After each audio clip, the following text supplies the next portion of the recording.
மாவட்டத்திற்கு அதிகமாக கேரளா சுற்றுலா பயணிகள் வருகை புரிகின்றனர். அவ்வாறு வருகை புரியும் சுற்றுலா பயணிகள் உதகை, குன்னூர், கோத்தகிரி போன்ற பகுதிகளை சென்று சுற்றுலா தலங்களை கண்டு செல்கின்றனர். இன்னையில பார்த்தோம்னாக்க நேற்று கோத்தகிரி அருகே மரண கம்பளி பகுதிக்கு கேரளா மாநிலத்தை சேர்ந்த சுற்றுலா பயணிகள் பேருந்து மூலமாக சுற்றுலா வந்தனர். அப்பொழுது பார்த்தோம்னாக்க மினி பேருந்து மூலமாக இந்த பகுதிக்கு வந்தனர்.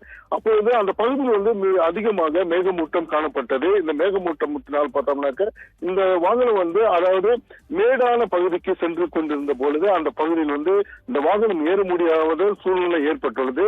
உடனடியாக அந்த பேருந்து ஓட்டுநர் அந்த பேருந்தில் பயணம் செய்த பயணிகளை இறக்கி விட்டுள்ளனர். இறக்கி அந்த பேருந்தை இயக்குனர். அப்பொழுது பார்த்தோம்னாக்க இந்த வாகனமானது மேட்டு பகுதியில் சென்று கொண்டிருந்த பொழுது கட்டுப்பாட்டு இழந்து பின்புறமாக அந்த வாகனம் பின்புறமாக பள்ளத்தில் கலந்தது.